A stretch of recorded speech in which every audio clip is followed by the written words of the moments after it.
आवाज और board clear है क्या? आवाज और बोर्ड क्लियर है क्या बेटा?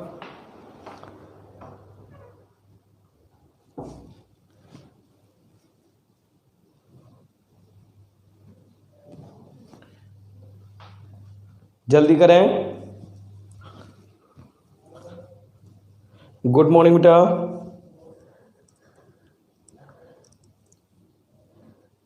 क्लियर हैं बिल्कुल।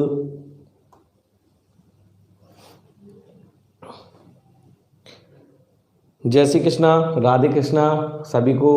मुरैना कॉम्पिटिटिव हब में मैं निकेश यादव आप सभी का स्वागत करता हूं। जल्दी से बेटा सभी लोग लाइव आ जाइए जिससे मैं स्टार्ट करूं। जय श्री कृष्णा सूरज, गुड मॉर्निंग बेटा। Siddharth good morning.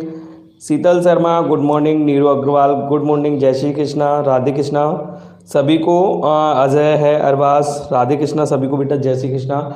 चलिए यहाँ तक सभी को बहुत बहुत शुभकामनाएं बेटा। जल्दी जल्दी से सभी लोग लाइव आ जाएं।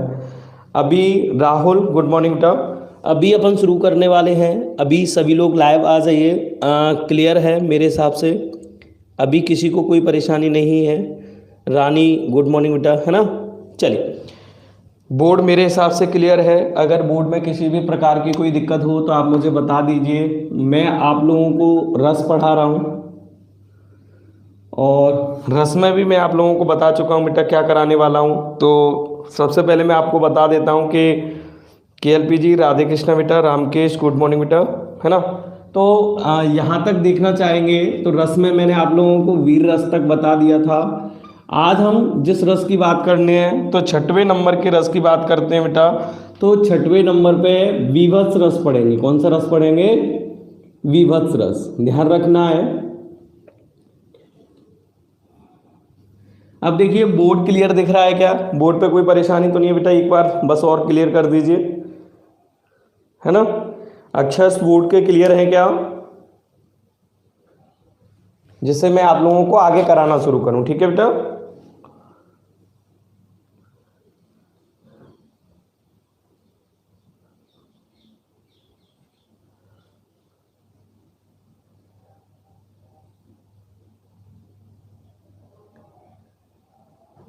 देखिए बेटा दानवीर है, युद्धवीर है, धर्मवीर है। कहीं ना कहीं आप लोगों के में भेद एग्जाम में नहीं पूछेगा। ऐसा ही पर्पस के लेवल पर थोड़ा सा और ज़्यादा डीपली जाएगा तो आपसे कहीं ना कहीं पूछता है। बाकी अलावा इतना कुछ नहीं पूछेगा। फिर भी मैं एक बार दानवीर के लिए आप लोगों को बता देता हूँ कि कर्ण का नाम आप लोगों ने सुना होगा और कर्ण से कहीं ना कहीं आपको अच्छे से पता हो कि कर्ण कौरवों में सबसे पांडवों में सबसे बड़ा पुत्र था और कुंती को विवाह से पूर्व हुआ था। तो कुंती ने उसको नदी में बहा दिया गया था। इसकी पूरी कहानी रश्मि रथी के माध्यम से रामधारी सिंह दिनकर ने कहीं ना कहीं प्रस्तुत की है। उसके बाद कहीं ना कहीं दुर्योधन ने साथ दिया है किसका? वैसे सूत पुत्र इसीलिए कहलाए क्योंकि सूत एक जो कहते हैं कि रथ को चलाने वाला होता है, उसने कहीं ना कहीं कर्ण का पालन पोषण किया। इसीलिए कर्ण अपनी माँ के रूप में राधा को स्वीकार करते हैं। किसको करते हैं? राधा को करते हैं। इसके बाद दुर्योधन ने उसका साथ दिया और दुर्योधन ने उसको अंग देश का राजा बनाया था। इसीलिए कर्ण को अंगराज भी कहा जाता है। इसके बाद आपको पता हो जब महाभारत का युद्ध हो रहा होता है, क्योंकि दुर्योधन पांडवों को उनके हिस्से की जमीन देने से मना कर देता है, तब पांडवों और कौरवों के बीच महाभारत होने की बात आती है। तब भगवान श्री कृष्ण दुर्योधन को भी समझाने जाते हैं, लेकिन दुर्योधन देने से क्या कर देता है बेटा? मना कर देता है। इसके साथ में अगर कर्ण की बात करते हैं तो कहीं ना कहीं जब दुर्योधन देने से मना कर देता है तो उन्होंने कर्ण को समझाने का प्रयास किया कि भाई कर्ण मान जाए, लेकिन कर्ण भी दुर्योधन का साथ ना छोड़ने के लिए तैयार होता है, यानी कि वो दुर्योधन का साथ ही देता है। उसके पश्चात आपने देखा होगा कि जब कृष्ण भगवान ने इंद्रदेव से कहा कि जाइए आप कर्ण से उसके कवच और कुंडलों को मांग लाइए, और आपको अच्छे से पता है कि इंद्रदेव कर्ण के दरबार में पहुंचते हैं और एक साधु का वेश धारण करके वहां पहुंचे।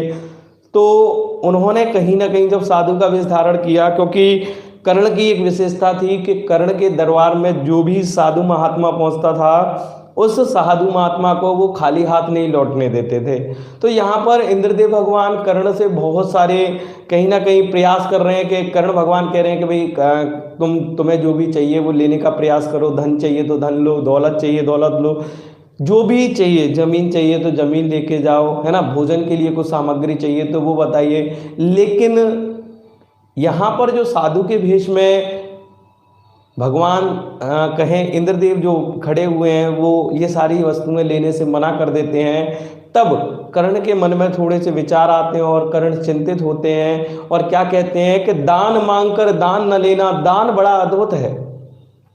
भाई आप मेरे यहाँ दान मांगने आए हो और दान ले नहीं रहे हो, ये मुझे बड़ा विचित्र लग रहा है कि दान मांगकर दान न लेना, दान बड़ा अद्भुत है। कौन वस्तु है जिसे दे ना सकता राधा का सुत है? अरे आप बताइए तो सही, ऐसी संसार की कौन सी वस्तु है जिसे राधा का सुत यानी कि कर्ण नहीं दे सकता? विप्रदेव छोड़ संकोच, मांगिए वस्तु मन चाही, मरूं अयस ही यदि करूं एक बार भी नाही।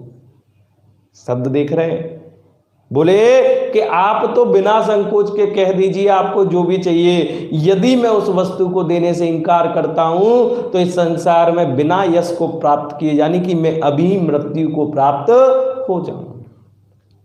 सुन बचन कर्ण के हृदय विप्र का डोला, साधु साहस समेट कर बोला, न धन लेकर धन धान भरने आया हूं और नहीं राजा को अपना सेवक करने आया हूं। यदि देना है तो देव धर्म को बल दे और मुझे दान में कवच और कुंडल दे। कवच और कुंडल, विद्युत छू गई मन को, बड़ी भूल हुई मुझसे जो तुरंत पहचान ना सका मैं, आप और कोई नहीं स्वयं सुरपत। फिर कहते हैं कि भाई जिसको अमीय प्रिय हो, जिसको अमृत भाता हो, ऐसे व्यक्ति को दान भला क्या दूंगा।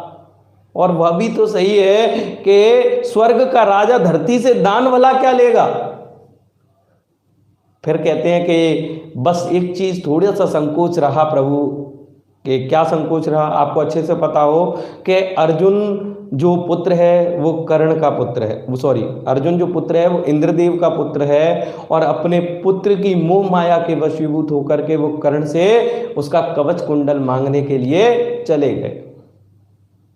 तो यहां जब कर्ण से छल पूर्वक जो उसका कवच कुंडल मांगा गया तो कर्ण को भी कहीं ना कहीं बुरा लगा। तो क्या कहते हैं कि किसी बाज का पंख तोड़ उड़ान भरने को कहते हो, किसी बाघ को गरल पिला लड़ने को कहते हो। वैसे भी बहुत अच्छे शब्द कहे उन्होंने, यहां पर एक एक चीज का इतने से अच्छे से याद रखा है उन्होंने कि किसी बाज का पंख तोड़ उड़ने को कहते हो, किसी बाघ को गरल पिला लड़ने को कहते हो। अरे जिसको मार ना सकते बाहु के बल से, क्या उचित है उसको मारा जाए छल से। यह नीत शोभती बेशक सुर को, नहीं शोभती नर को।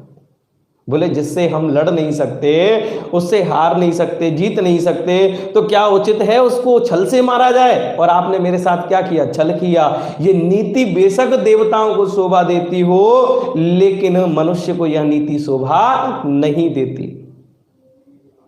तब कर्ण भी वहाँ पर चिंतित हो जाता है और कर्ण के साथ साथ इंद्रदेव भी वहाँ पर थोड़ा सा कहीं ना कहीं नर्वस होते हैं और बाद में कहते हैं कि भाई जब लड़ने का साहस नहीं है तो मुझे बता देते कि जाकर अर्जुन से कह देना कि मेरी मोम की एक मूर्ति बनवाए और उसे काट कर कर्ण जयी कहलाए। यदि उसमें मुझसे लड़ने का साहस नहीं है, अगर मुझे ऐसे ही हराना है तो अर्जुन से जाकर के कहना कि मोम की मूर्ति बनवा ले और उसे काट करके क्या बन जाए? कर्ण जय बन जाए। तब भी वहां पर जब अपनी त्वचा से कहीं ना कहीं कहते हैं कि जब कहा और उन्होंने कहा कि भाई तुमने जो मांगा है दान वही मैं दूंगा, अपने वचनों से पीछे नहीं हटूंगा। और उन्होंने यह कहते हुए उठाकर पाड़ तुरंत तत्काल जो कवच कुंडल को त्वचा छील दी चढ़ भर में और उतार कर कवच कुंडल को रख दिया इंद्र के कर में।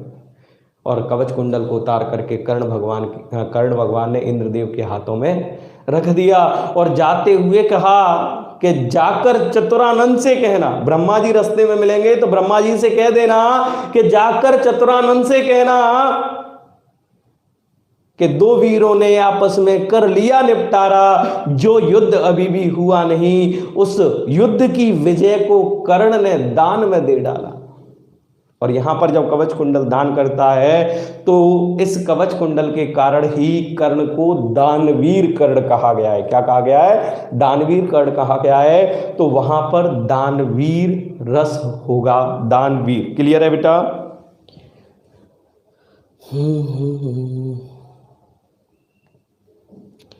सर आपकी पढ़ानी में हम मांग हो गई, सर ऐसा नहीं पढ़ा।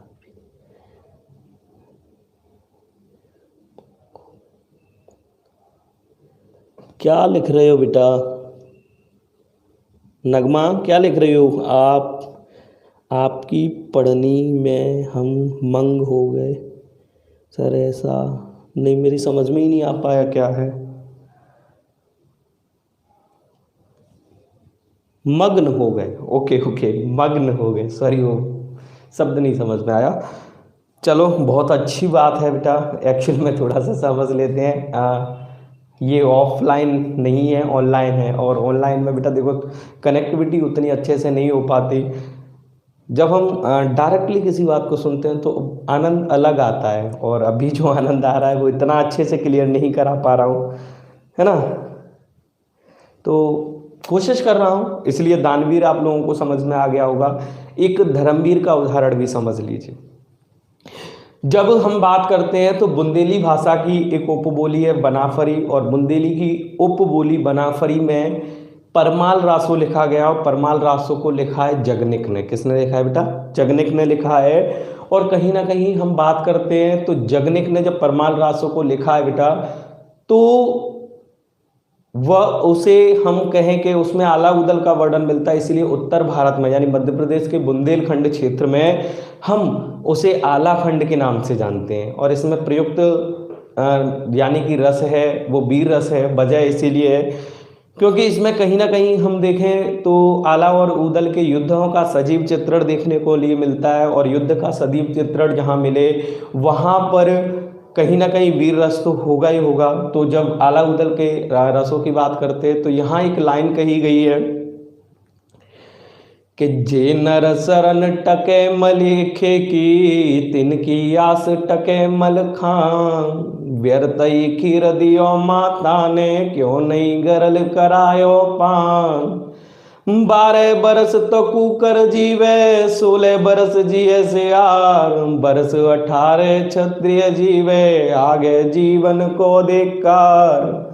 और कहीं ना कहीं यहाँ पर क्षत्रिय धर्म को 18 वर्ष तक बताया है, और कहीं ना कहीं बताया कि जो धर्म है, या हम कहें कि धर्म की जो वीरता होती है उसे धर्मवीर के अंतर्गत रखा गया है। और उसमें धर्म का वर्णन कहीं ना कहीं देखने के लिए मिलता है कि जो क्षत्रिय धर्म होता है वो 18 वर्ष तक होता है। यदि 18 वर्ष तक क्षत्रिय धर्म नहीं निभाता है तो ऐसे वीर का होना और ना होना कोई फर्क नहीं पड़ता है। क्लियर है? तो यहाँ धर्मवीर है। और युद्धवीर आप लोगों को मैं बता दूं कि युद्धवीर में आप जब रावण के बेटे मेघनाथ और लक्ष्मण के बीच कहीं ना कहीं युद्ध हो रहा था, तो सौमित्र से घननाद का रव अल्प बीना सहा गया, देख कहीं ना कहीं निज शत्रु को उनसे देखे बिना एक पल भी ना रहा गया। रघुवीर से आदेश ले युद्धार्थ को सजने लगे, करके यह घोषणा हो गए उठकर खड़े। और कहीं ना कहीं जब मेघनाथ से लक्ष्मण जी का जब युद्ध हो रहा है तो युद्ध होते समय ललकार कर रहे हैं, और जब आसमान से उन्होंने आवाज़ सुनी कि एक सामने से शत्रु उन्हें पुकार रहा है, तो उन्होंने भगवान राम से आज्ञा ली युद्ध करने के लिए, और ललकारते हुए वो हो गए उठकर खड़े, यानी कि खड़े हो जाते हैं, नगाड़े बजने लगते हैं। क्लियर है? तो यहाँ युद्धवीर है।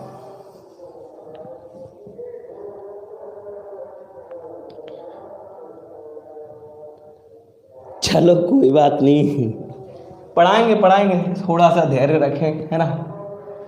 हाँ कोई बात नहीं, छठवें नंबर की अगर बात करते हैं बेटा तो विभत्स रस आता है। और ठीक है, अब तो क्लियर है ना, वीर रस में अब कोई परेशानी नहीं।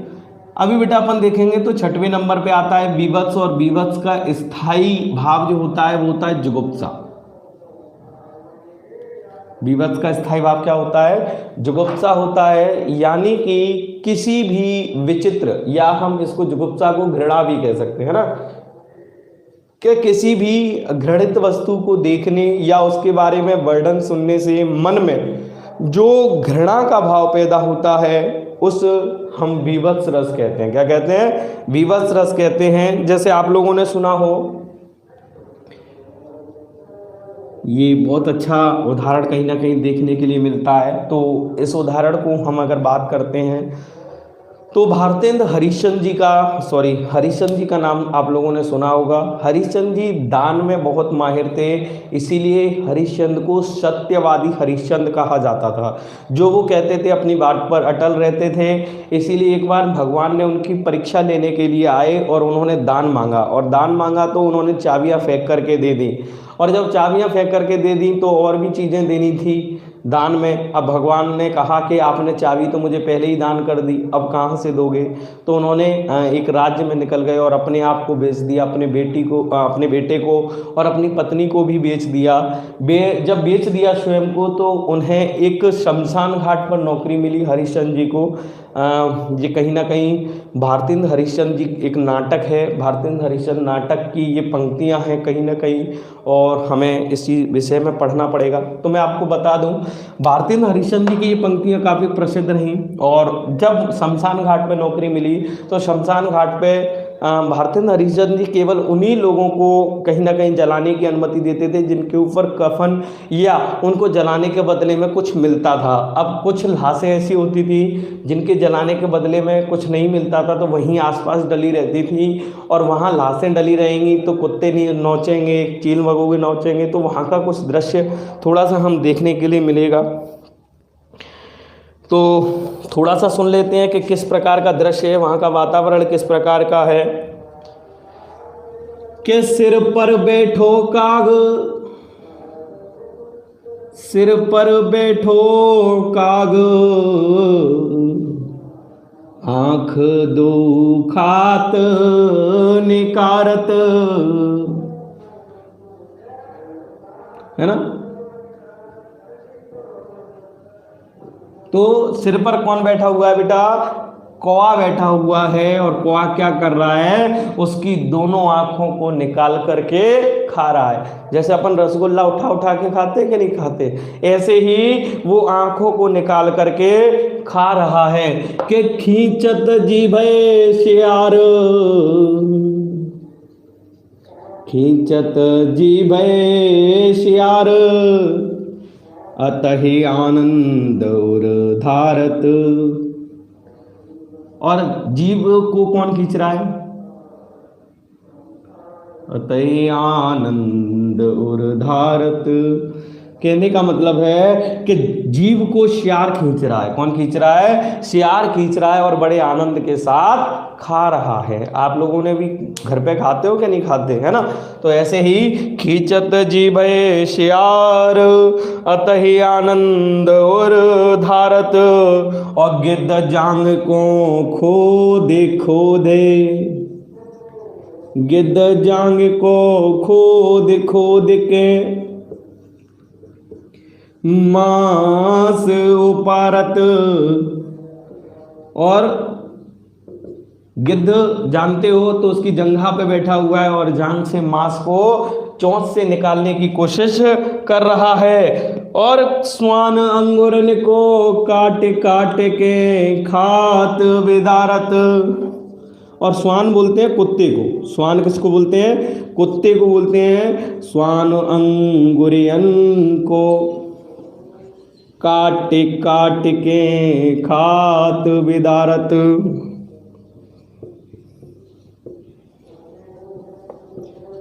और कहीं ना कहीं अपन देखते हैं कि जो कुत्ता है वो उस उंगलियों को काट काट के खा रहा है। जैसे अपन सलाद में गाजर मूली खाते हैं वैसे ही, है ना। को चरविले चोप सहित निज अंग नीलावत, को कंदुक ले मुंडने डारत, और को अंतरन की पहरे माला इतरावत दिखावत। किसी ने जब उसके पेट को फाड़ दिया है तो पेट को फाड़ने के बाद उसकी आंतें बाहर निकल आई हैं और उनकी आंतों को एक दूसरे के ऊपर ऐसे डाल रहे हैं जैसे विधायक का चुनाव जीत करके आए हो, है ना। तो थोड़ा सा आप दृश्य समझ सकते हो। बेटा अभी कुछ क्लियर नहीं है, ऑफलाइन कोचिंग कब से शुरू हो। वैसे मुझे ये बताओ कि इसमें मज़ा आ रहा है कि नहीं आ रहा, स्वाद किस किस को आ रहा है, किस किस को नहीं आ रहा है, जल्दी बताओ।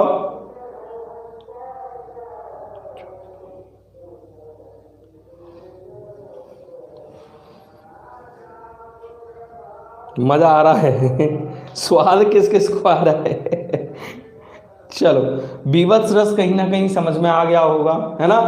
मांस है, लहू, खून वगैरह ऐसी चीज़ें जिसमें कहीं ना कहीं देखने के लिए मिल जाएंगी।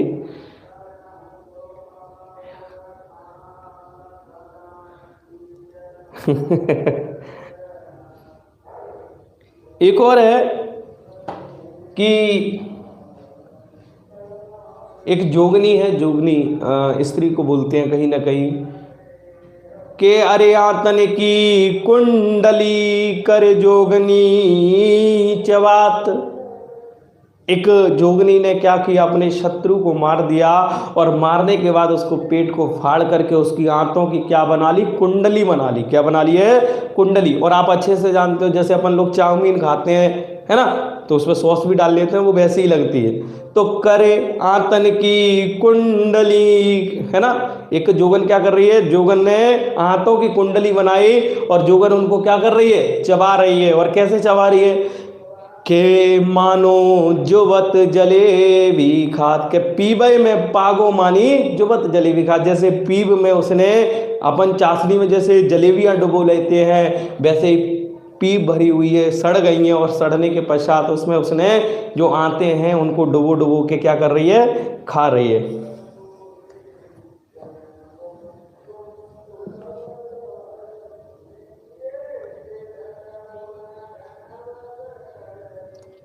अब क्या हुआ मोनिका जी और शिवानी, स्वाद नहीं आ रहा क्या?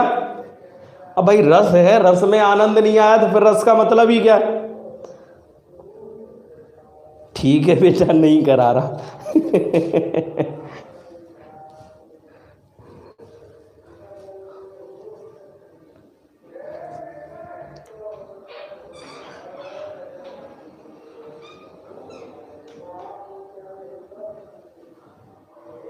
करा रहा हूं। चलो, एक ही एग्जाम्पल से परेशान हो गए।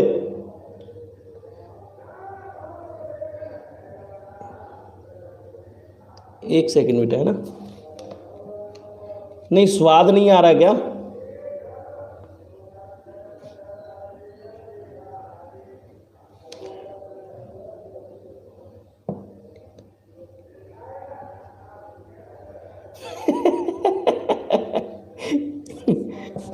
चलो कोई बात नहीं, इसको हटा देते हैं। नहीं, अपन जैसे बफर में जाते हैं ना, तो आपने देखा होगा हम भी चील कौओं से कम थोड़ी होते हैं। जैसे चाउमीन का स्टॉल लगाओ तो वहाँ बहुत सारे लोग पहुँच जाते हैं, वो चाउमीन नहीं डाल पाता उससे पहले उठा के ले जाते हैं। तो यहाँ वह भी तो है कि कोई चरबीले चोप सहित निज अंग नीलावत। जैसे कोई मर जाता है तो कुत्ते बिल्ली जो होते हैं वहाँ पर तो क्या करते हैं, भाग के जाते हैं और अपने अपने हिस्से का जो मांस होता है उसको उठा करके दूसरी जगह ले जा करके क्या करते हैं, स्वाद से खाने लगते हैं। चलो छोड़ो, अगला रस देखेंगे, बीभत्स रस हो गया बीभत्स रस के बाद अगला देखेंगे बेटा। भूलोगे तो नहीं? अगर भूल जाओ तो थोड़ा सा मैं बताऊं।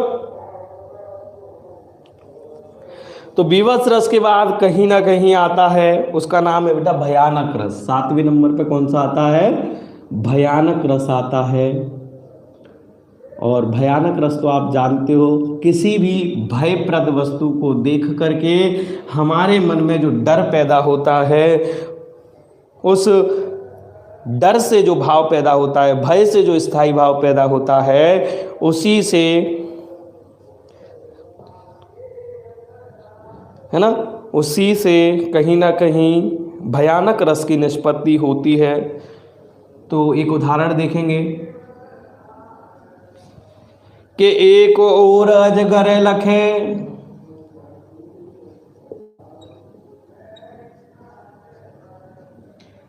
एक और अजगर लखे, एक और मृगराय,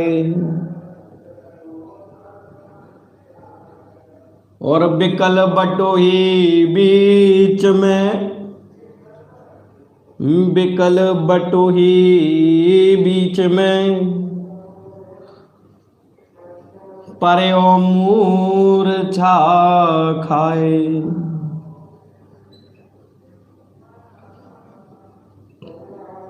कि एक और अजगर लखे, एक और अजगर लटक रहा है, और एक और मृगराय माने शेर, मृग माने पशु और राय माने राजा, और पशुओं का राजा शेर को कहते हैं। तो एक तरफ अजगर है और एक तरफ शेर है, और बीच में बटोही मतलब राहगीर है। अब भाई जैसे जैसे सांप उसके पास बढ़ने लगा, शेर बढ़ने लगा, तो बेचारा डर के मारे क्या हुआ, मूर्छित होकर के गिर पड़ा। कि एक और अजगर लखे, एक और मृगराय, और बिकल बटोही बीच में, परो मूर्छा खाए। तो यहाँ कौन सा रस हो जाएगा बेटा, भयानक रस हो जाएगा। डर का भाव पैदा हो रहा है, इसीलिए यहाँ पर कौन सा रस होगा, भयानक रस। इसके अलावा एक और आपने समझ क्लियर है। इसके बाद अगला रस देखेंगे, अद्भुत रस, है ना। भयानक रस के बाद यहाँ ये क्लियर हुआ क्या बेटा, जल्दी बताएं, क्लियर हुआ क्या। बलवीर जी बहुत अच्छा लगा कि आप कम से कम मुझे सुन रहे हो आपको आनंद आ रहा है, बड़ा अच्छा लगा कि कहीं ना कहीं आप क्लास तो ले रहे हो। क्लियर है। चल आगे देखेंगे बेटा। 7वें नंबर के बाद 8वें नंबर पे आता है अद्भुत रस। कौन सा आता है, अद्भुत रस। किसी विचित्र वस्तु को देख करके, है ना, किसी भी अद्भुत का जो स्थायी भाव होता है वो होता है विस्मय। क्या होता है, विस्मय या आश्चर्य कह सकते हैं। क्या कह सकते हैं, आश्चर्य। तो ध्यान रखना है कि किसी भी चीज़ में ध्यान रखें इस चीज़ को कि जब हम किसी विचित्र वस्तु को देखें और विचित्र वस्तु को देखने पर हमारे मन में जो विस्मय का भाव पैदा हो, उसी से अद्भुत रस की निष्पत्ति होती है। कैसे, तो आप लोगों को पता हो, रश्मि रथी की बात तो मैं पहले भी कर रहा था और कहीं ना कहीं मैंने ये बता दिया था कि पांडवों के सबसे बड़े बेटे थे कर्ण, और कर्ण ध्यान रखना दुर्योधन के मित्र हैं, और कहीं ना कहीं दुर्योधन ने पांडवों को उनकी जमीन देने से मना कर दी। तो भगवान श्री कृष्ण उसको समझाने के लिए कहाँ जाते हैं, हस्तिनापुर जाते हैं। कहाँ जाते हैं, हस्तिनापुर जाते हैं, और उन्हें समझाने का प्रयास करते हैं कि पांडवों को केवल 5 ग्राम भूमि दे दो और अपनी सारी जमीन वहीं रखो, है ना। 5 ग्राम मतलब 5 गांव मांगे थे, लेकिन दुर्योधन ने वह भी देने से मना कर दिया, और दुर्योधन पांडवों के साथ छल कर रहा है, उन्हें धोखा दे रहा है, उन्हें उनके हिस्से की जमीन नहीं दे रहा है। लेकिन कृष्ण भगवान समझाने जाते हैं तो कृष्ण भगवान को ही दुर्योधन बंदी बनाने का आदेश दे देता है, और जब बंदी बनाने का आदेश देता है तो कृष्ण की अब वचन सुनिए भाई, क्या है। तो रश्मि रथी में रामधारी सिंह दिनकर ने कहा है कि वर्षों तक वन में घूम घूम, बाधा विघ्नों को चूम चूम, सह धूप धाम पानी पत्थर, पांडव आए कुछ और निखर, सौभाग्य न निस दिन सोता है, अब आगे देखो क्या होता है। क्या कहा कि सौभाग्य न निस दिन सोता है, अब आगे देखो क्या होता है। मैत्री की राह बताने को, सबको सुमार्ग पर लाने को, भगवान हस्तिनापुर आए, पांडव का संदेशा लाए।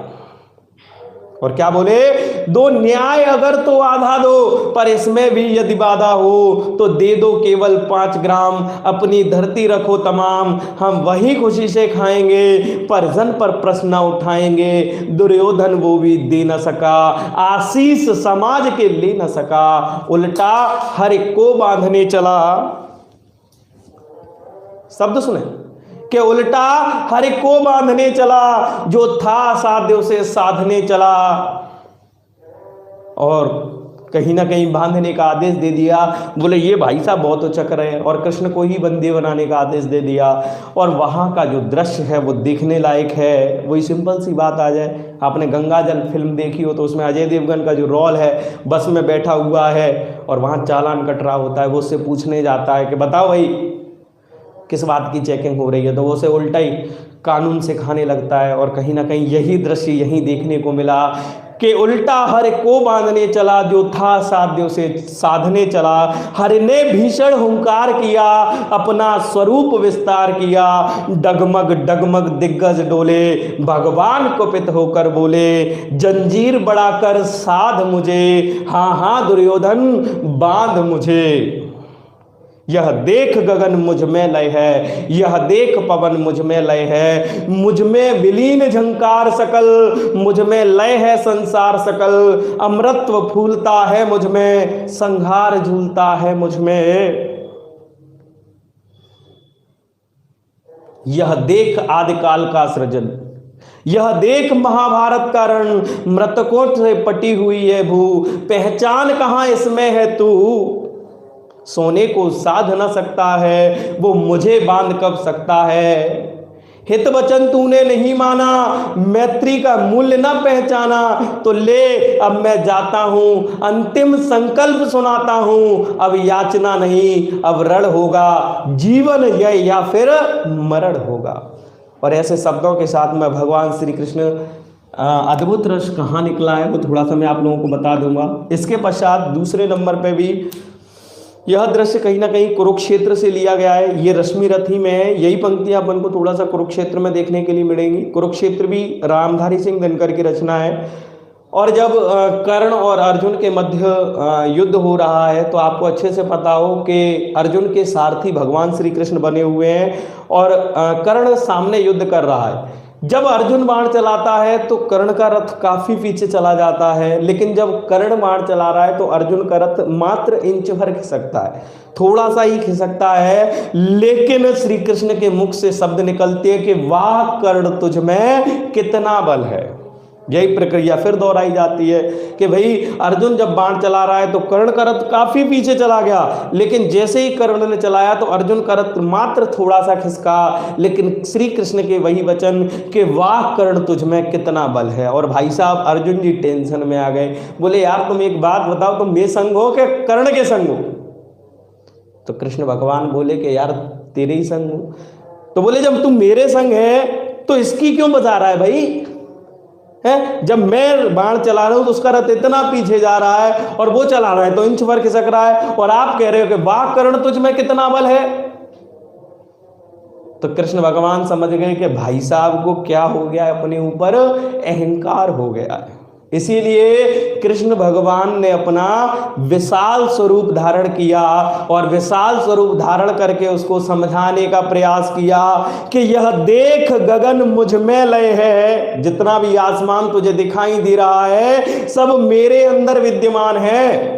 यह देख पवन मुझ में लय है, जो हवा बह रही है वो मेरे अंदर है। यह देख गगन मुझ में लय है, यह देख पवन मुझ में लय है, मुझ में विलीन झंकार सकल, मुझ में लय है संसार सकल। अगर संसार की निर्जीव और सजीव वस्तु जो भी है वो सब मेरे अंदर है।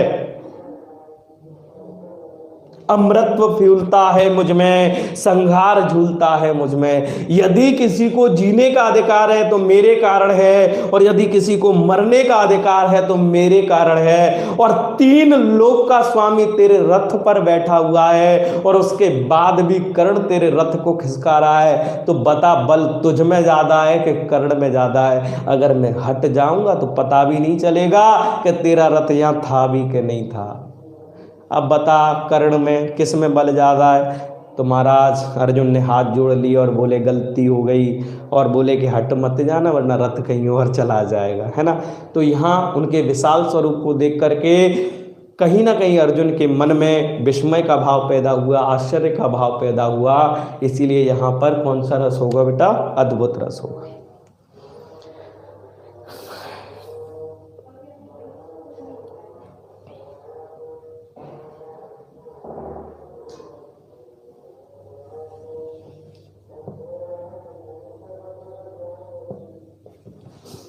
पढ़ लो बेटा। यह देख गगन मुझ में लय है, मुझ में लय है। यह देख पवन मुझ में लय है।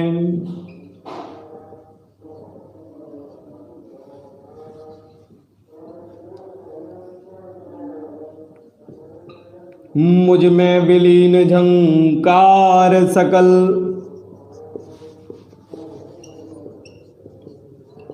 मुझ में विलीन झंकार सकल। मुझ में लय है संसार सकल। अमृतत्व फूलता है मुझ में, अमृतत्व फूलता है मुझ में। संहार झूलता है मुझ में।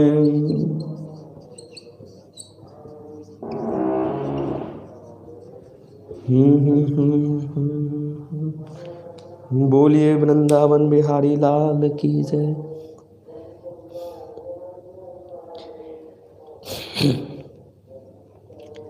ये बताओ, मजा आ रहा है क्लास में कि नहीं आ रहा?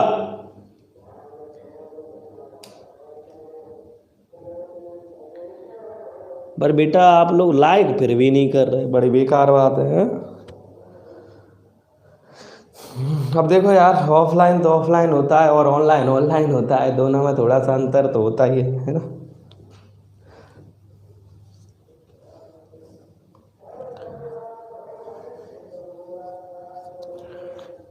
एक और अद्भुत रस का उदाहरण हो जाएगा कि एक अचंबा देखा रे भाई, ठाड़ो सिंह चरावे गाई। और पहले भाई पूत और पीछे भाई माई, और चेला के गुरु लागे पाई। इसमें भी कौन सा हो जाएगा बेटा? अद्भुत रस होगा, है ना। इसमें भी कौन सा हो जाएगा? अद्भुत हो जाएगा कि कछंभा देखा रे भाई, और ठाड़ा सिंह चरावे गाई। यह अचंभा तो वही शेर गाय को चरा रहा है। शेर किसको चरा रहा है? गाय को। पॉसिबल ही नहीं, अचंभा है, आश्चर्य है कि एक अचंभा देखा रे भाई, और ठाड़ो सिंह चरावे गाई। और पहले भई पुत पीछे भई माई, मानी पुत्र पहले पैदा हो गया और माता बाद में आई। और चेला के गुरु लागे पाई, और गुरु किसके पैर पकड़ रहा है? चेला के, है ना। किसका अर्थ ढूंढ रहा है बेटा? देवराज। देवराज का तो मतलब इंद्र ही होता है।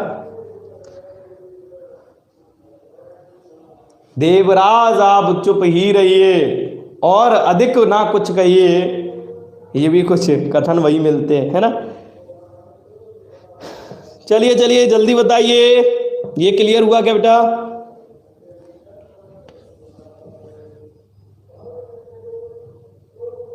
वही तो बता रहा हूं बेटा। अरे यार, के कचंबा देखा रे भाई, ठाड़ो सिंह चरावे गाई। ये आश्चर्य की बात है कि मैंने एक शेर को गाय चराते हुए देखा। पहले भय पूत पीछे भई माई, पहले पुत्र पैदा हो गया फिर माता पैदा हुई, यह आश्चर्य की बात है। और चेला के गुरु लागे पाई, और चेला के पैरों को कौन पकड़ रहा है? गुरु पकड़ रहा है, तो इसको आश्चर्य की बात ही कहेंगे, है ना।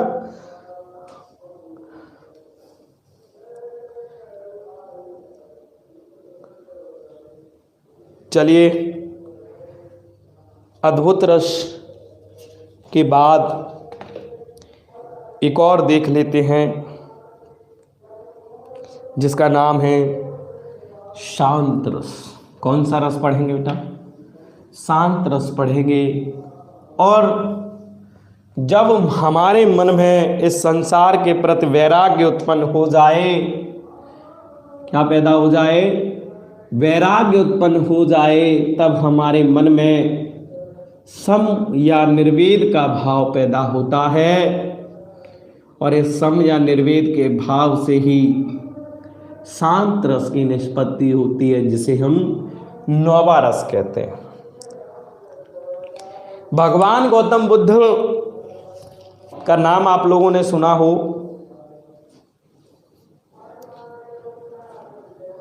और कहीं ना कहीं भगवान गौतम बुद्ध की पत्नी का नाम बेटा यशोधरा है और उनके पुत्र का नाम राहुल है। और भगवान गौतम बुद्ध का जन्म लुम्बिनी में हुआ है, जो हिमालय के पास नेपाल में तराइयों में पड़ता है। जब भगवान गौतम बुद्ध वहाँ के राजा थे तो एक दिन भ्रमण करने के लिए, राज्य भ्रमण के लिए निकले। और राज्य भ्रमण के लिए निकले तो कई सारे प्रश्न उनके मन में पैदा हुए। उन्होंने एक वृद्ध व्यक्ति को देखा, और वृद्ध व्यक्ति को देखा तो पूछा, जब वृद्ध व्यक्ति क्या है, कुरूप हो गया था, उसका चेहरा बेकार हो गया था। और उन्होंने पूछा कि ये कौन है? बोले ये वृद्धावस्था है। बोले ये इतना कुरूप दिख रहा है, क्या मैं भी इतना ही कुरूप हो जाऊंगा? बोले हाँ। उनके मंत्री ने जवाब दिया कि हाँ महाराज, जो भी व्यक्ति इस संसार में आया है उस व्यक्ति को ध्यान रखना, जो भी व्यक्ति संसार में आया है उस प्रत्येक व्यक्ति को वृद्ध होना ही पड़ता है, और वृद्ध होने के पश्चात व्यक्ति ऐसा ही दिखाई देता है। इसके बाद उन्हें एक कोढ़ी व्यक्ति दिखाई दिया, बीमार व्यक्ति दिखाई दिया, जिसकी पूरी त्वचा बेकार हो चुकी थी, वो भी कुरूप दिख रहा था। उन्होंने पूछा ये क्या है? बोले यह कोढ़ है। बोले क्या मुझे भी हो जाएगा? हाँ भाई, राजा जी से कहा मंत्री ने कि हाँ, संसार में किसी भी व्यक्ति को कोई भी रोग हो सकता है। जब इस प्रकार की बातें उन्होंने सुनी, थोड़ा सा आगे और गए तो उन्हें एक अर्थी जाती हुई दिखाई दी, और उन्होंने पूछा ये क्या है? तो बोले कि यह दुनिया का परम सत्य है। बोले क्या मैं भी मर जाऊंगा?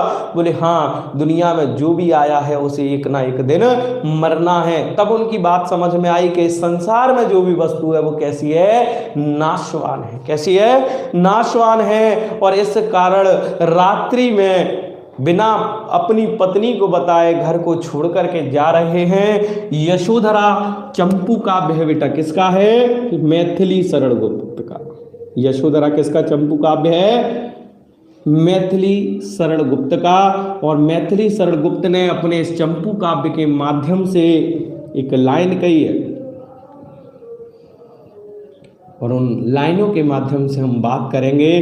तो मैथिली शरण गुप्त ने कहा है, जिसमें लिखा है, बुद्ध का संसार त्याग, बुद्ध का संसार त्याग। और भगवान गौतम बुद्ध संसार को त्याग करके जा रहे हैं। और क्या कह रहे हैं? तो उनके मन में रात्रि के समय विचार आ रहे हैं कि भाई अपनी पत्नी को छोड़ के जा रहा हूं, अपने बच्चे को छोड़ के जा रहा हूं, तो समाज के लोग क्या कहेंगे? और उन लोगों के मन में जो प्रश्न आ रहे हैं, उन प्रश्न का जवाब अपने मन ही मन में दे रहे हैं। तो क्या कह रहे हैं कि क्या भाग रहा हूं, क्या भाग रहा हूं भार देख। तू ये सोच रहा है कि मैं तुझे भजन समझ के भाग रहा हूं, तू मेरी ओर निहार देख, तू मेरी ओर निहार देख, मैं त्याग चला, मैं त्याग चला निस्सार देख। मैं तुझे बिना किसी मतलब के छोड़ के जा रहा हूं। ऐसा नहीं है कि तुझे छोड़ दूं तो मुझे कोई दूसरी वस्तु की चाह ना हो। मुझे अब तेरी जरूरत नहीं है। क्या नहीं है? तेरी जरूरत नहीं है। अटकेगा मेरा कौन काम। अब तू सोच रहा है कि मेरा कोई काम अटक जाएगा, नहीं तो सुन ले, अटकेगा मेरा कौन काम। ओ क्षण भंगुर, ओ क्षण भंगुर, अरे ओ पल में नष्ट होने वाले भव राम राम। अंतिम नमस्कार कर रहा हूं मैं तुझे। भव माने संसार और क्षण भंगुर का मतलब होता है पल में नष्ट होने वाला। रूपाश्रय तेरा तरुण मात्र, रूपाश्रय तेरा तरुण मात्र, कह कब तक, कह कब तक, जब तक प्राण मात्र, जब तक तेरे शरीर में प्राण है तब तक तो तेरी सुंदरता है, और एक बार प्राण निकल गए तो तेरी सुंदरता भी समाप्त हो जाएगी। भीतर भीषण कंकाल मात्र, बाहर बाहर है टीम टाम। भीतर भीषण कंकाल मात्र, बाहर बाहर है टीम टाम।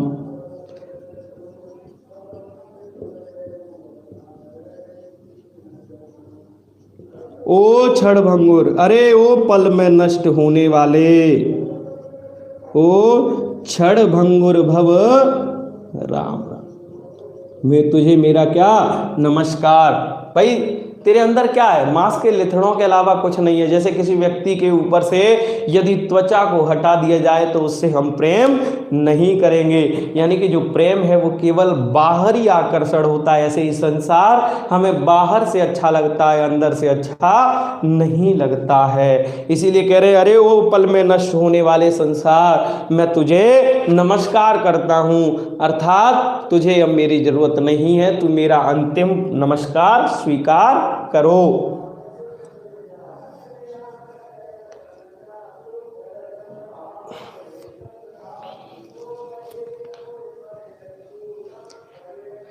यहां तक किसी को परेशानी बेटा?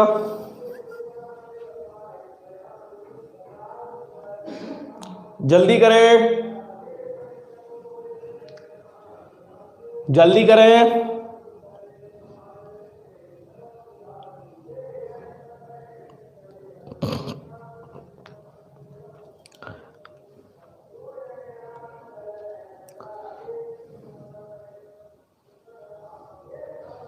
चलिए 10वें नंबर का रस करते हैं, जिसका नाम है वात्सल्य रस। कौन सा है बेटा? वात्सल्य रस।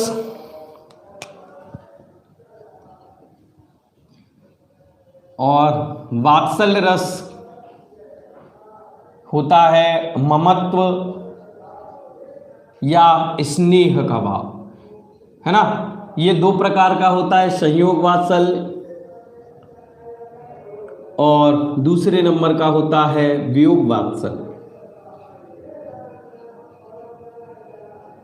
संयोग में वही किसी माता पिता का अपनी संतान के प्रति जो स्नेह या प्रेम का भाव होता है उसे संयोग कहते हैं, और बिछड़ने का जो भाव होता है उसे वियोग कहते हैं। जैसे लड़का ग्वालियर रह रहा है, इंदौर रह रहा है, और वहाँ से आपके घर आए तो मिलने का भाव आएगा तो संयोग, और बिछड़ने का भाव आएगा तो वियोग। और आप अच्छे से जानते हो कि किसी भी छोटे बच्चे की हंसी को देख करके या उसकी तोतली भाषा को सुन करके मन में जो प्रसन्नता की अनुभूति होती है, उस प्रसन्नता से संयोग वात्सल्य रस की निष्पत्ति होती है ना। एक उदाहरण कहीं ना कहीं देखने को मिलता है। और महादेवी वर्मा की रचना है मेरा बचपन, सॉरी सुभद्रा कुमारी चौहान की रचना है मेरा बचपन। और क्या कहते हैं कि माँ ओ कहकर बुला रही थी। इसे एसआई में 2015 में 5 प्रश्न पूछे गए थे। माँ ओ कहकर बुला रही थी, मिट्टी खाकर आई थी, खाकर आई थी, कुछ खाकर कुछ लिए हाथ में, कुछ खाकर कुछ लिए हाथ में, मुझे खिलाने लाई थी। मैंने पूछा यह क्या लाई, मैंने पूछा यह क्या लाई, बोल उठी वह माँ काऊ, खाओ नहीं काऊ। और तोतली भाषा में बोला उसने, कैसे बोला है? तोतली भाषा में। और हुआ हृदय प्रफुल्लित खुशी से, खुशी से मैंने कहा तुम ही खाओ, है ना। और मैंने क्या कर दिया, उसको मिट्टी खाने से रोकने के लिए मना करने की जगह उसको आदेश दे दिया कि तुम ही खाओ।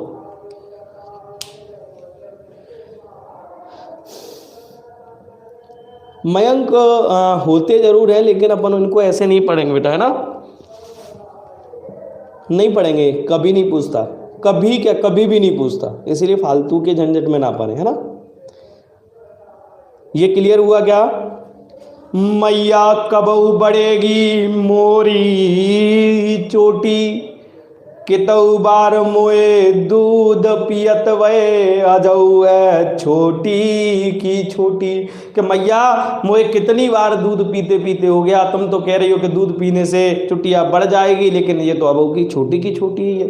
तो ये भी काय में चला जाएगा बेटा? संयोग वात्सल्य में चला जाएगा। क्लियर है? चलिए अब वियोग वात्सल्य में समझ लें। तो भैया कहीं ना कहीं नंद बाबा कृष्ण भगवान को यशोदा माता के यहाँ से देवकी जी के यहाँ छोड़ने के लिए जा रहे हैं। तो माँ को चिंता है, और चिंता के विषय में माँ अपने पुत्र के प्रति बड़ी चिंतित रहती है। और क्या कह रही है?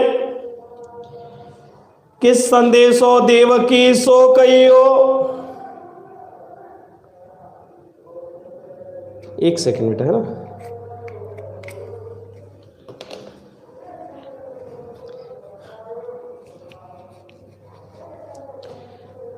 क्या कह रही है? कि संदेशो देवकी सो कहियो,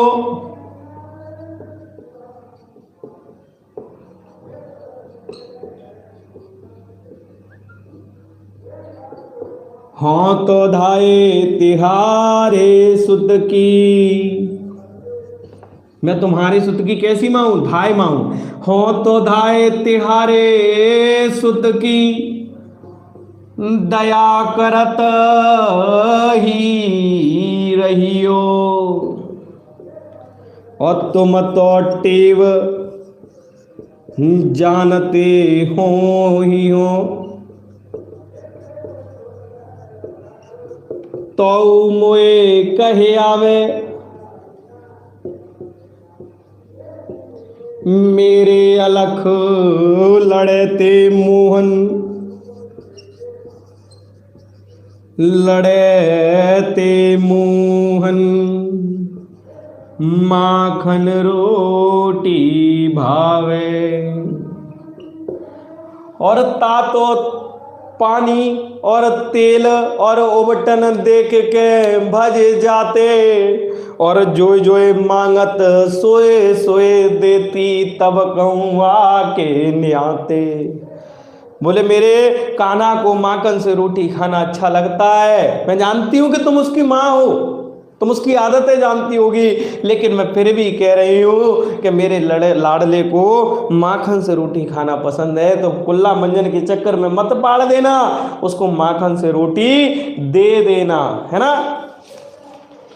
तो ये सब काय में आ जाएगा बेटा, वियोग में आ रहा है, क्योंकि यहाँ चिंता जाहिर कर रही है।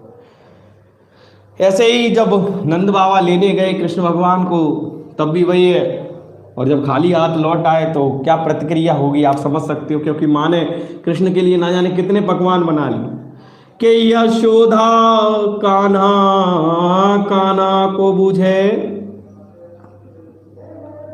को बूझे, अब फूट ना गई त्यारी चारों, फूट ना गई त्यारी चारों, कैसे मार्ग सूझे।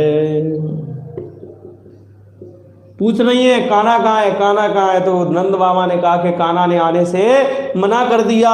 तो गुस्से में आ गई, बोले कि फूट ना गई त्याई चारों, बोले चारों काहे नहीं फूट गई, तुमने रास्ता कैसे मिल गया, अगर कान्हा ने आने से मना कर दिया तो तुम भी नहीं आते। और चारों इसीलिए क्योंकि सूरदास कह रहे हैं कि दो तो हमारे पहले ही नहीं आती, दो मन की आंखें और दो प्रत्यक्ष आंखें, इसीलिए चारों शब्द का प्रयोग किया बेटा, है ना। क्लियर है क्या।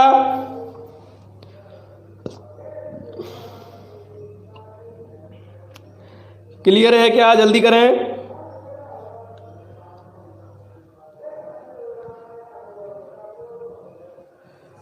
चलिए, वात्सल्य के बाद एक भक्ति और समझ लीजिए।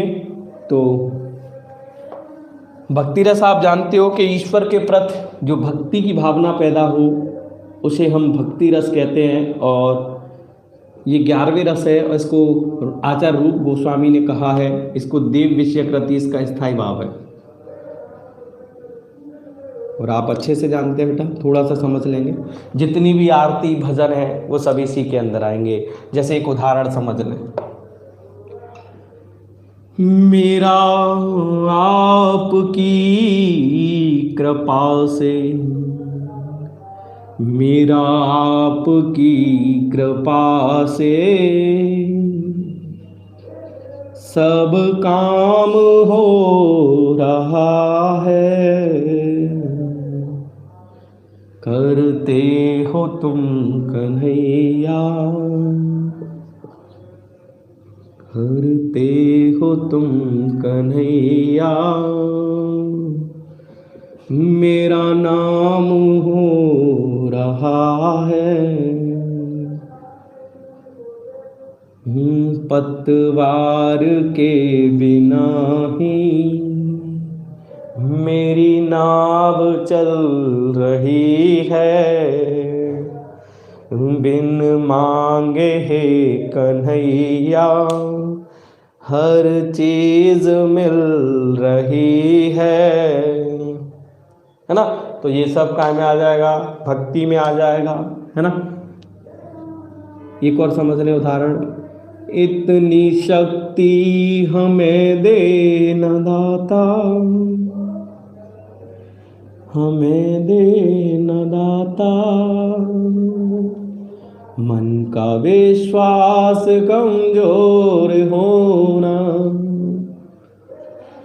कमजोर होना, हम चले नेक रास्ते पे हमसे भूल कर भी कोई भूल होना,